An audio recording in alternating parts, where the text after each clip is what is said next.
Daniel, chapitre 3, et le verset 17 et 18. Voici notre Dieu que nous servons peut nous délivrer de la fournaise ardente, et il nous délivrera de ta main, ô roi. Sinon, sache, ô roi, que nous ne servirons pas tes dieux et que nous n'adorerons pas ta statue d'or que tu as élevée. Nous connaissons ce merveilleux texte des compagnons de Daniel, hein, c'est Shadrach, Meshach et Abednego,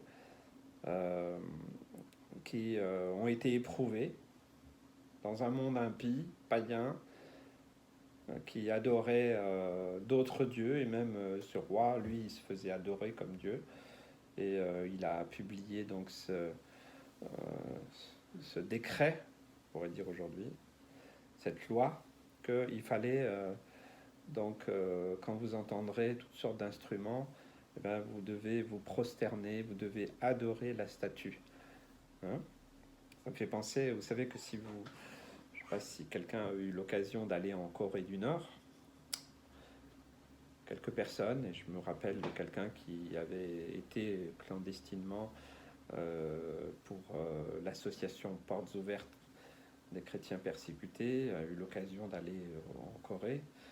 Et cette personne me racontait que ce qui est obligatoire pour toute personne qui rentre sur le territoire coréen, à un moment ou d'un autre, pendant la visite de la ville ou du pays, il y a un passage obligé, c'est aller vers la statue du père de la nation, Kim Jong-un, le père de l'actuel responsable du pays. Voilà. Et donc il faut acheter des fleurs, hein, des fleuristes tout autour qui font des bonnes affaires, puisque toute personne étrangère est obligée, et déjà eux aussi, chaque Coréen est obligé de le faire, c'est une obligation. Et donc il y a tout un cérémonial, une cérémonie où il faut prendre les fleurs et puis s'avancer, et puis ensuite faire une révérence. C'est une forme d'adoration, d'idolâtrie. Personnellement, je ne comprenais pas pourquoi cette personne chrétienne avait accepté de faire ça. Je me suis dit, moi, je ne le ferai pas. Et vous savez, comme la mission de Portes Ouvertes était bien claire vis-à-vis de transporter des Bibles, d'avoir des relations avec des chrétiens, bien, ça aurait pu faire échouer l'opération. Je ne porte pas de jugement. Mais vous voyez, ça ressemble étrangement à ce qui se faisait du temps de Daniel. Et pourtant, des siècles ont passé. Vous voyez, aujourd'hui, il n'y a pas grand-chose qui a changé. Donc, Shadrach, Meshach et Abednego, devant cette loi, alors qu'ils craignaient l'Éternel, hein, c'est les compagnons de Daniel, donc instruits dans la loi de Dieu, la loi mosaïque aussi, eh bien, voilà, ils ont décidé qu'ils ne transigeraient pas, qu'ils n'obéiraient pas à cette loi, parce qu'elle était contraire aux lois de Dieu. Et c'était pas simplement un voyage pour faire une mission, mais là ça concernait leur vie de tous les jours, leur implication dans la ville, auprès des personnes, des autorités et autres. Donc c'est pas tout à fait le même contexte. Voilà. Donc ils prennent position. On vit dans un temps difficile, avec privation de liberté, avec toutes sortes de choses qui se passent sur notre planète, beaucoup d'actions, de réactions difficiles, on peut avoir beaucoup d'interprétations, mais moi quand j'ai entendu un jour quelqu'un dire, un responsable politique dire que les lois de la République étaient supérieures à la loi de Dieu, je suis désolé, non seulement je ne suis pas d'accord, mais si jamais les lois d'un pays devaient être contraires à celle de Dieu, mais d'une manière volontaire, bien entendu, hein, dans un but réellement d'assouvir et de détruire la foi, comme ça se passe en Corée du Nord et dans d'autres pays où il y a des dictatures, alors je pense que nous, chrétiens, nous devrons prendre une position. On n'en est pas là, voilà, pas non plus exagérer. Ok, c'est juste une position politique, faut pas non plus mal l'interpréter. Hein, mais voilà, les compagnons de Daniel, eux, ils sont vraiment exposés à ça et ils doivent faire un choix. Et nous sommes dans des temps où il nous faut faire des choix. Et on devra faire de plus en plus de choix. Parce que les taux se resserrent, Jésus revient bientôt. On voit bien que les libertés se restreignent, que la persécution grandit. Plus de 260 millions de chrétiens sont persécutés. Et je pense que c'est peut-être que le haut de l'iceberg, parce qu'il y a beaucoup qui ne sont pas recensés. Mais partout dans le monde, on sent une pression contre l'évangile, contre la Bible, contre les chrétiens, contre ceux et celles qui prient, qui lisent la Bible. Vous savez que vous pouvez vous faire arrêter si on soupçonne que vous priez. En Corée du Nord, vous êtes arrêté, vous et toute votre famille, dans des camps où beaucoup n'en reviennent jamais. Hein. Donc c'est une réalité du 21e siècle. Mais là, on pourrait dire, ça fait quand même très longtemps, et les compagnons de Daniel, ils nous donnent un merveilleux exemple à suivre, voilà, tout simplement. Hein. Une loi a été proclamée, elle disait d'adorer un homme, de le vénérer, de se mettre à genoux, prosterner devant. C'est pas un acte anodin, donc c'est une idolâtrie, hein. C'est l'idolâtrie, c'est idolâtrer là une personne, hein, de la mettre à la même hauteur, voire même au-dessus de Dieu. Ça, par contre, c'est vraiment quelque chose dont Dieu a horreur. Hein. L'idolâtrie a toujours été ce que Dieu avait toujours eu en horreur. Eh bien, eux, ils ont décidé de se garder purs, quel que soit le prix que ça allait leur coûter. Et voilà, donc ils ont proclamé, le roi a fait sa proclamation, et eux, ils ont proclamé, alors voilà, on va pas faire ce que tu nous demandes, non, voilà. Et puis en plus, sachez que Dieu, ce Dieu que nous servons, que nous honorons, que nous aimons, lui peut nous délivrer de la fournaise. Il peut nous délivrer ou pas nous délivrer. De toute façon, il va nous délivrer de ta main, d'une manière ou d'une autre. Hein. Mais voilà, je les entends dire unanimement, roi, de toute façon, on va pas t'obéir.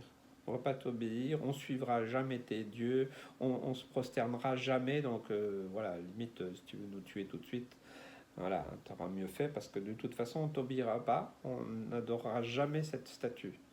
Quelle foi! Est-ce qu'ils avaient plus de foi que nous? Je crois pas. C'était des hommes comme nous, comme vous et moi. Mais quand il s'agit de l'honneur de Dieu, quand il s'agit réellement, vous savez, on ne peut pas faire semblant. On ne peut pas faire semblant. Je crois vraiment, ça me rappelle des fois des personnes, quelqu'un un jour m'a dit, voilà, et beaucoup aiment beaucoup Israël. Moi, je suis juif d'origine, hein, mais certains aiment Israël d'une manière un peu folklorique, un peu, voilà. Quelqu'un m'a dit, c'est pas bien grave, pour être plus proche des juifs, je vais me convertir au judaïsme, et puis de l'intérieur, je vais pouvoir... quelle folie! Parce que si vous voulez vous convertir au judaïsme, vous devez passer par un baptême aussi, c'est le mikvé. Mais avant de vous faire baptiser, on va vous inviter à renoncer à tout ce que vous avez cru avant. Donc c'est pas anodin. Voilà. Donc faisons attention, hein, le compromis, la tolérance, les idées préconçues. Non, je crois pas que Dieu attend pas ça de nous. Il y a d'autres manières de témoigner. En tout cas, c'est ce que moi je pense. Hein. Voilà. Et donc le roi, quand il entend ça, il est en colère. Donc il fait chauffer encore plus. Voilà, il a dit faites chauffer 7 fois plus. Il devait être dans une drôle de colère. Comment ces trois gars, attends, ils vont pas me gâcher la vie là, hein. Attends voir, parce qu'ils savaient que ça pouvait avoir un précédent et que si des gens n'obéissent pas, eh bien ça va entraîner d'autres à ne pas obéir. Alors on les a attachés, hein, ce que nous dit verset 21, voilà, avec tous leurs habits, hein, voilà, et ils ont été jetés au milieu de cette fournaise. Hein, et, et même quand ils ont jeté ces hommes dans la fournaise, eh bien, le texte nous dit que ils avaient tellement chauffé que ceux qui les ont mis dedans, ils sont morts. Eux, ils n'ont pas résisté. Hein, voilà. Et donc, ils se sont retrouvés au milieu de la fournaise. Et puis, le roi va se coucher, et puis il se réveille en sursaut, dans un cauchemar. Voilà, il s'est levé, et il avait fait un rêve, un songe, je crois, un songe de ce qui se passait réellement dans la fournaise. Dieu lui a montré, lui a donné une vision de ce qui se passait à l'intérieur. Et voilà ce qu'il dit au verset 24. Attends voir, on les a pas jetés liés, oui. Bien, je vois 4 hommes sans lien qui marchent au milieu du feu et qui n'ont pas de mal. Et la figure du 4e ressemble à un fils des dieux. Alors il s'approche et puis voilà, il dit, est-ce que j'ai vraiment rêvé? Je suis en train de dérailler. Et puis il appelle les 3 gars. Et puis ils ont répondu. Ils ont répondu, et puis donc ils ont fait ouvrir, et ils ont sorti ces hommes. Et ils n'avaient rien, même leurs habits n'étaient même pas brûlés. Et donc c'est alors que ce fameux roi qui avait fait élever cette statue, eh bien il a reconnu, et le verset 29 il nous dit, et voici maintenant l'ordre que je donne, tout homme à quelque peuple, nation ou langue qu'il appartienne, qui parlera mal du Dieu de Shadrach, Meshach, Ben-Nego, sera mis en pièces. Et puis après cela, il a béni, il a été bon avec ces 3 hommes. Vous voyez, on pourrait dire, il a pas obéi, ils n'ont pas obéi, donc c'est la mort qui les attend, mais à travers l'obéissance à la parole de Dieu, à ses principes, ils ont été bénis.